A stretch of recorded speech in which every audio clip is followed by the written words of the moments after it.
Hello, everyone. Hello, everyone. Can you hear me? Yeah. All right. So my name is Anis Uzzaman, and I actually manage a fund in Silicon Valley here. I'm based in San Jose. I actually founded the firm, so we had $0, and then I wanted to become a venture capitalist, because I got fascinated by the founders, and then I started raising, and at some point I found that we have billions of dollars in our fund to actually invest. We run a very special type of fund. Most of our investors in Pegasus are corporations. So we actually manage funds for different corporations. About 35 large corporations around the world invest through us, and we manage about $2 billion for them. So we invested in a lot of companies, invested about 224 companies. 25 of those companies are unicorns in our portfolio. So if you go to Pegasus Tech Ventures, you'll be able to see the portfolios we have invested in. Many of those companies I have met when they actually just got founded. Just recently, you might have known that Rigetti, which is one of the quantum computing company, went IPO like 3 weeks ago. I was the first investor. I gave them $200,000, and they went all the way. I think now they're at $750 million listed in NASDAQ. So I want to meet founders like you who are going to be the next Mark Zuckerberg, right? And I want you to work with me in this journey. So let's talk a little bit what we look for in you as you open up the company, as you start the company, and I will try to give you some tips which might help you to raise better. Silicon Valley is an easy place, but it's also a very tough place. If you want to compete for fundraising, I think you really need to be good at it, and you need to follow a few techniques that can help you become a better founder. So let me go through some of it. So what VCs look for in a startup, and I will tell you exactly that most of the VCs in Silicon Valley or around the world will look in a startup. So the first thing is the team. The team is the most important thing. As you put together the team, please come up with a team that share the same mind share, in some sense that they think the same, they have the same motivation. There are many, you will find a lot of employees that you can hire who are just want to work for you just for money. Maybe they are not the right person to work with you. They should have a dream, right? That I want to become a millionaire. I want to become a billionaire. They should have the same dream as you. They should have the same goal that I want to solve this problem in the society, right? It should be fully aligned. As you hire the people, please note that you also need to pay them, right? You need to pay them something. So you can always combine a combination of cash and equity so that they share the risk with you. This is very important. I see that many of the startups, when I talk to the founders, I found that only some of them owns the equity, the rest do not. So they do not share the same thing. They do not actually have the same motivation. So please do that.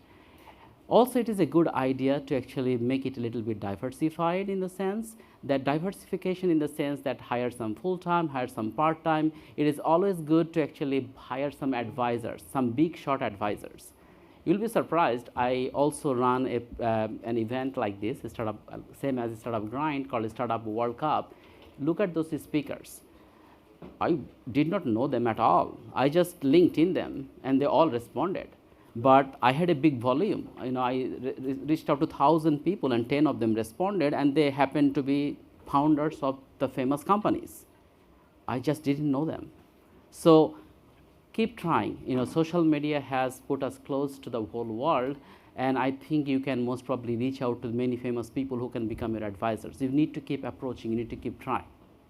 Once you have some famous people as advisors or part-time workers or a consultant on your website, it will become easy for you to take the next step because people will start trusting you and believing you in some sense. So that's important. Diversification of the team is also very important. Try to have more women. If you go to Pegasus website, 40 to 50% of our workforce, we have about 110 people, which is pretty big for a VC. 40 to 50% of our leadership team is women, and we have intentionally did that, and we feel that we are more efficient that way. So please try to have a diversified team. If you're from one country, please try to hire people from other countries, from other places. That makes you really good. Go to our website and check how many people look like me. Nobody. So that's what I have done personally, and I have seen that it really gives me thorough output. It gives you better output. It maximizes your output in some sense. The next thing that we want to talk about is addressable market size. You need to address a problem, that you're trying to solve a problem, you're trying to solve a market issue. But please remember that at the end of the day, if you want to grow the company, you need capital from outside.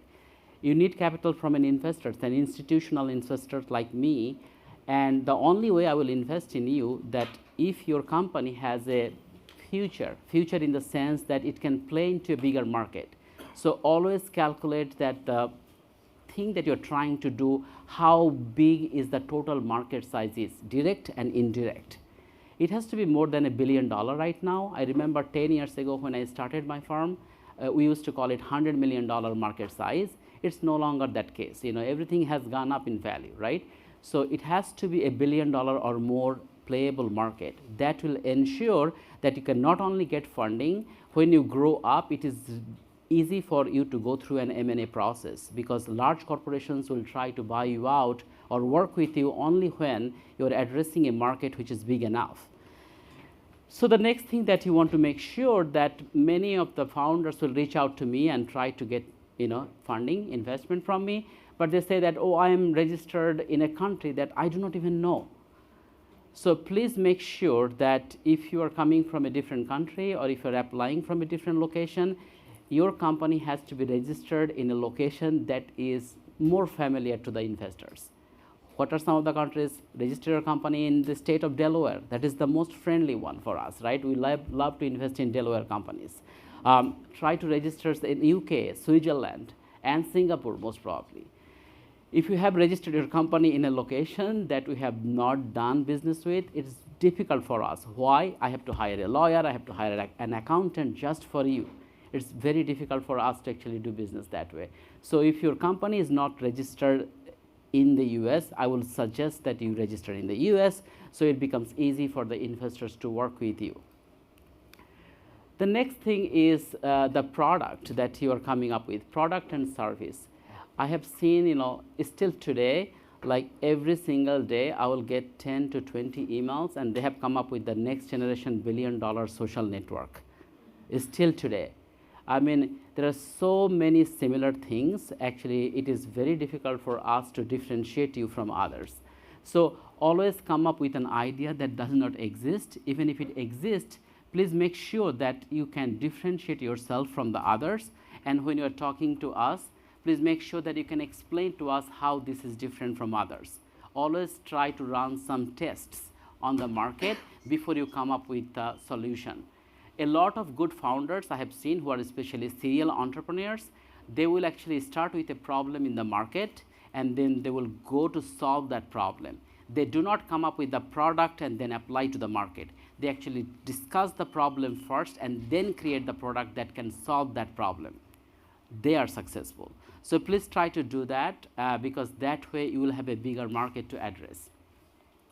The other thing is that when you are going into the market, a lot of you actually, I see that you get very worried that your patent and your IP is going to get stolen.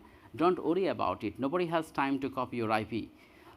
Please go ahead and try to launch your project as soon as possible, because time is money. If you can launch your idea and come up with your company faster than anybody else, I think you have a better chance of winning.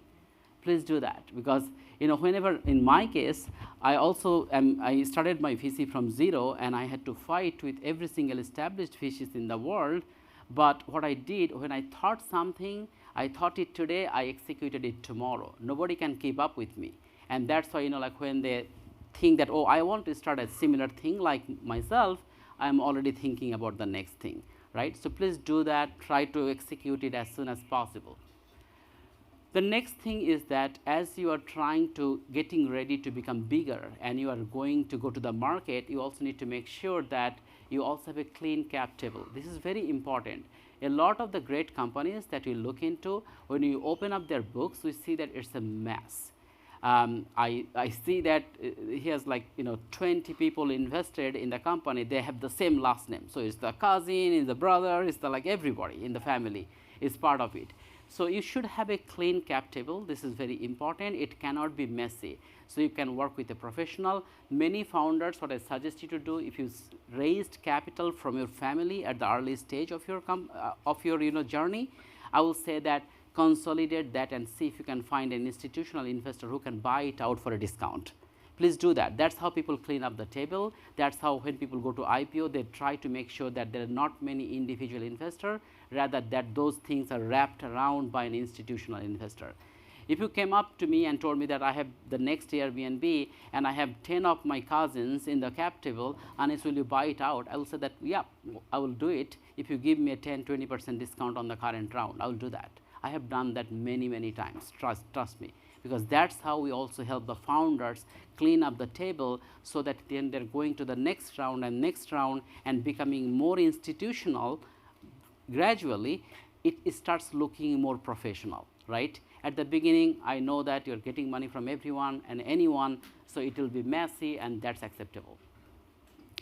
So the next thing is that, I'm going to talk about fundraising a little bit. Before that, let's talk about track record.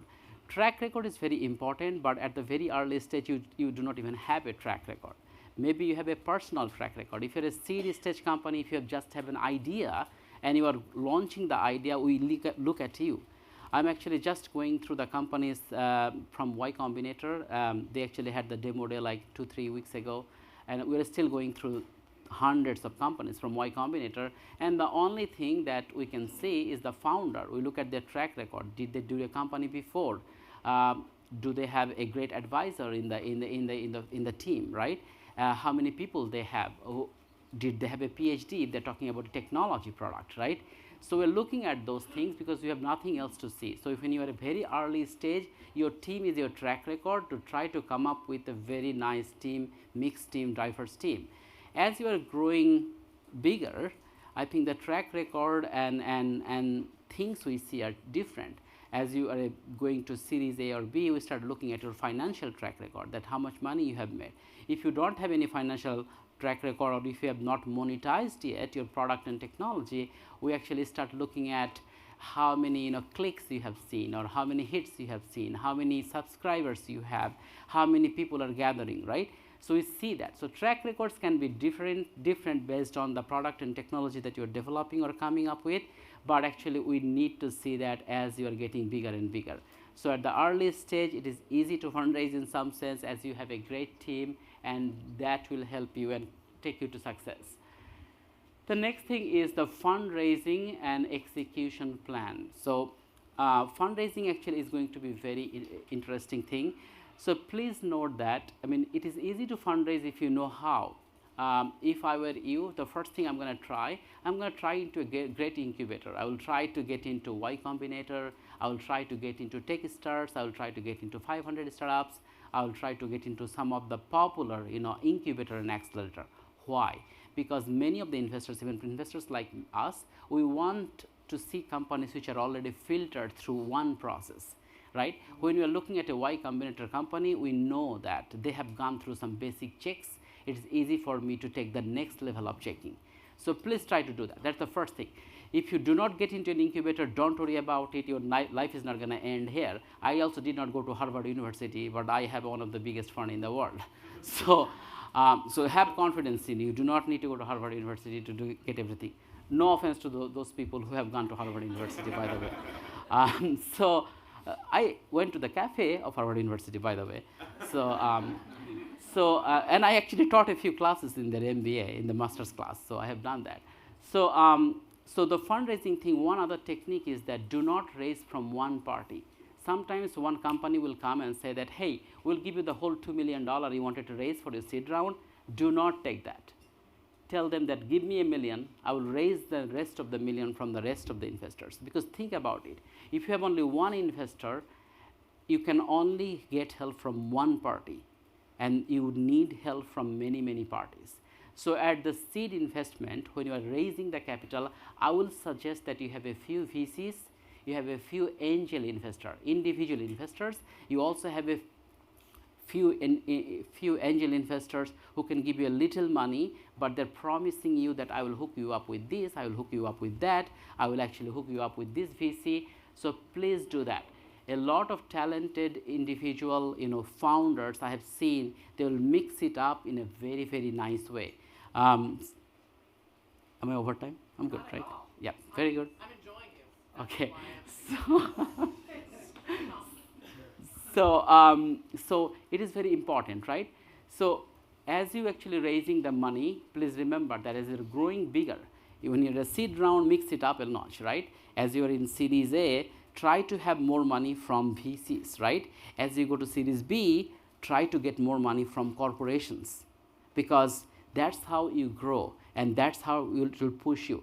When you grow beyond that, go to PE firms, right? Because they have more money, right? And maybe hedge funds and stuff, right? So please do that. You need to know the techniques so that you do not look abnormal. And you look normal to the industry in some sense. And knowledge is power.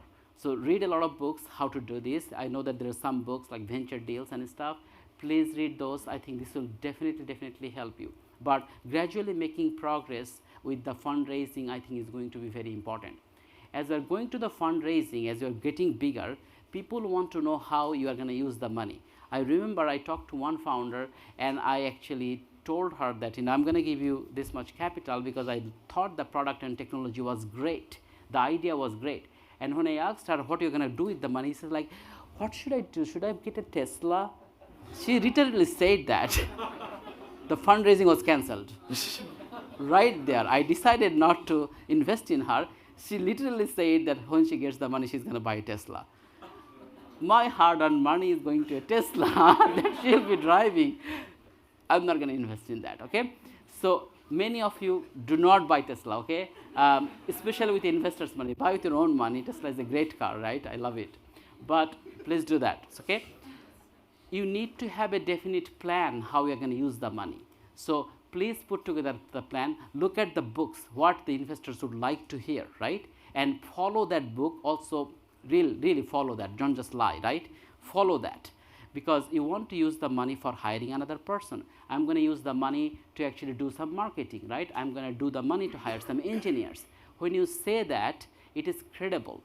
Not only say that, put it in an Excel sheet and show that I want to raise $2 million for the next 12 months. And this next 12 months, what I'm going to do, I'm going to hire 3 people, I'm going to do this much development, and then I will have a prototype, and then I will get back to you again because I need more money. When you say that, we love you, that this guy is something that we want to work with. He's someone that we want to work with in the long term. Trust me, most of the good investors, they will invest in you again and again and again. I actually work with a company called Lark, which is a healthcare platform. I actually met her. Her name is Julia Hu. She's from Stanford here. She actually graduated from StartX, the company came out from. When I first met her, her company was valued at $4 million. Today, the company has grown up so much, it's actually, I do not know what series they are at right now, but they are valued at close to $750 million, right? And I have been a board member of that company for the last 7-8 years now, and I have seen the progression. They have good plan that I'm going to take this money, I'm going to do this. I'm going to take this money, I'm going to do this. And I have invested in her like 5 times, I remember. Like, kept investing because I see the progress. I see that they're honest and diligent, and the founders and other quality guys do not pay you too much salary. The VCs do not like that. Do not buy a Tesla, do not put a lot of money on yourself, right? When you create a plan where you show that I'm going to take only $50,000 because that's the bare minimum I need to actually rent an apartment and live, and I'm going to use the money for the product development because I have equity in the company. That looks great, right? People love it, that you have sacrificed yourself to do that.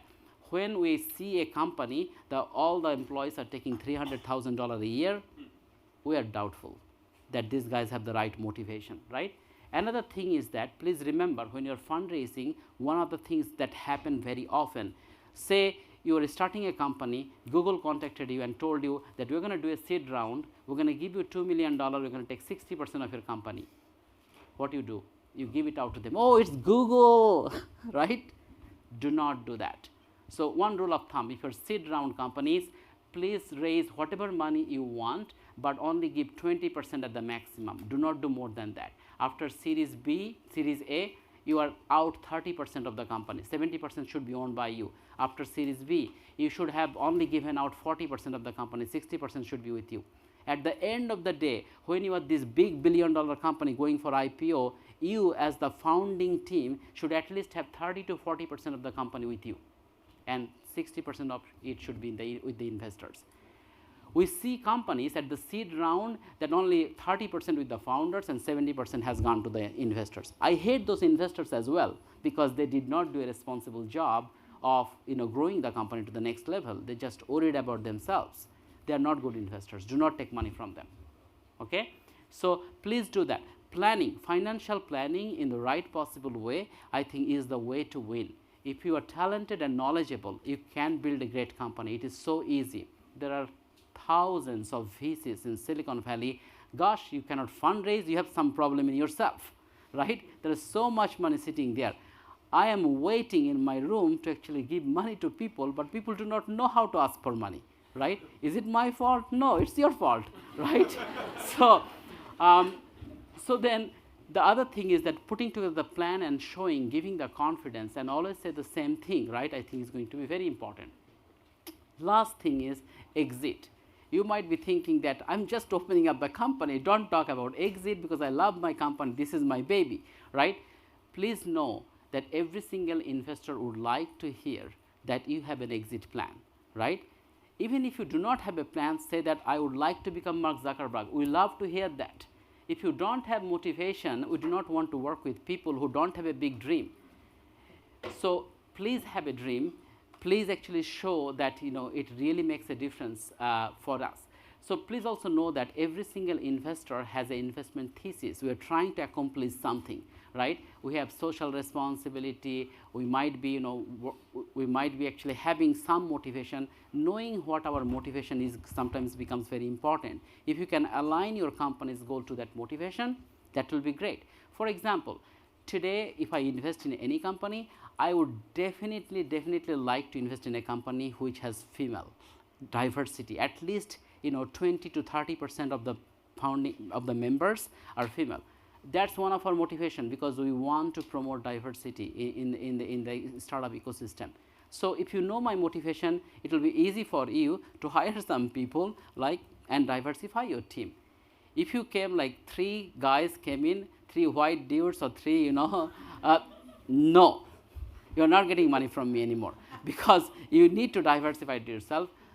I'm not being racist here or something. I'm just trying to tell you what my motivation is, because I want that. So that's all I have for you, but I would like to answer your questions. I have 11 minutes left, right? Yes. So I would like to answer your questions. Please go ahead.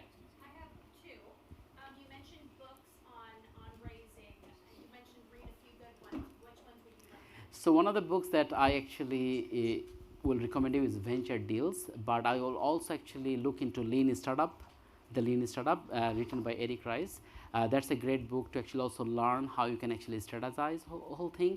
I will also study some materials on design thinking that will also help you to actually come up with the company in a gradual way in some sense. That's great. Yeah, Okay. and then lastly, you also mentioned a few incubators that you would recommend. Y Combinator, 500 Startups, any others?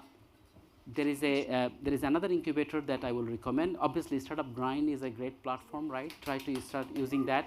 Startup Grind, I really respect these guys. I want to come back as a speaker every year because they do a fabulous job. We really love them, respect them. Thanks a lot for inviting us here as well. So the other one is TechStars. TechStars is based in Colorado Boulder, I think, but they have also offices all over. So TechStars is actually my kind of one of the top choices. There is also others here in this area, right? If you are associated with the school, StartX in Stanford actually is a good one. Berkeley has the deck, right? A Sky Deck. You can also actually look into that. There are a bunch of them actually. Alchemist actually in San Francisco actually is a good one. So Alchemist is something that I will recommend. So going through an incubator program is great in the sense that it not only gives you the seed round capital, but it also helps you to get in touch with a lot of advisors who can actually help you grow your company. Yes, please. So I have my seed round and I have about 12 friends and family in it.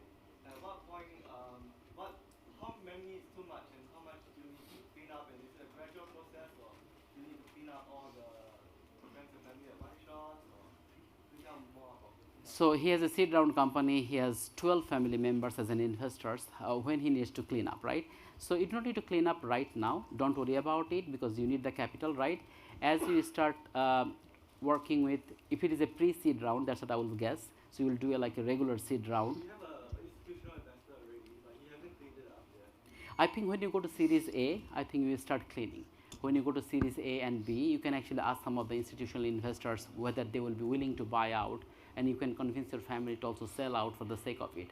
Or another thing that you can do, rather than having individuals there, you can put your family under one LLC, create an LLC and put all your family in one LLC and show it as one line on your cap table rather than 10 different people. Thank you. Make sense? Yes. Please appear. Yes. Hi. If there's a VC fund that you think you match their investment thesis in a very big way, but you don't have any personal connections or warm intros to them, do you have a recommendation for how you'd go about contacting them and getting in touch with the relevant partner? Okay.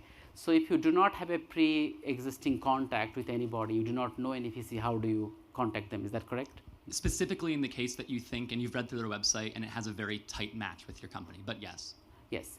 So I think finding a VC is easy and challenging at the same time, right? So you have found a VC, you think that it's an exact match of what you do, right? And you need to approach them. So the first thing I will do is I will try to go and contact them directly through LinkedIn. LinkedIn is very, so when you are contacting them through LinkedIn, please look at yourself in the mirror first. What I mean by that is that please make sure that your LinkedIn looks professional, because when you hit someone, they hit you back. Like they will actually look at you. So clean up your LinkedIn first before you actually send a LinkedIn request. If you cannot send that request to them, please sign up, pay $50, I think, and then sign $60 and get a temporary account. If you don't have $60, Inflation I will spheres. say that $60, right? So if you don't have $60, sign it up for free for a month. Maybe on the 29th day, cancel it, right? What can you do? I know that you guys don't have money. So a lot of startups, they don't have a lot of cash. They have the great idea, they have great motivation, they don't have that much money. So if you need to use a free account, please do an email and reach out to them. It will reach out to them, right? If you reach out to them once, they will not respond. I will tell you that when I look for speakers in a Startup World Cup, same thing with the Startup Grind, I send them mail once and twice and 3 times. On the 4th time, they will say that this guy is desperate. It's like, yeah, what can I do? I say, like, can you come to my event? Otherwise, I will keep mailing you. So like, okay, I'll come. So, okay. So I just remember yesterday, I actually got a response from one of the very famous CEOs here. I always watch her on the TV, and I mailed her once, twice, and then 3rd time, her assistant actually said, like, okay, what can I do? So like, okay, come to the World Cup. I want you to as a speaker because the founders want to see you. Please, by the way, Startup World Cup, the San Jose event is coming up soon. Please go to startupworldcup.io and sign up. We give out $1 million in prizes actually each year. So that's actually great. Actually, I remember that we have already given up $1 million in investment prizes to 3 startups already. So please do that. So to answer your question, try LinkedIn first, right? If it does not work, please try to contact a startup that they have invested in. Please talk to the founders. They are fellow founders like you. So see if they will make an introduction of the VC. That's one way to go about it, okay? So go through directly. If they do not respond, try a few times. Go through the founder that they have invested in and get an introduction. Also find out some of the partners of the VC where they're sitting in the board at, right? So they're sitting on the board of this company. Talk to them and see if they will make an introduction. They will be more likely introducing you to that investor, and then you have a meeting. When you go for a meeting, you only get 1 hour or less, right?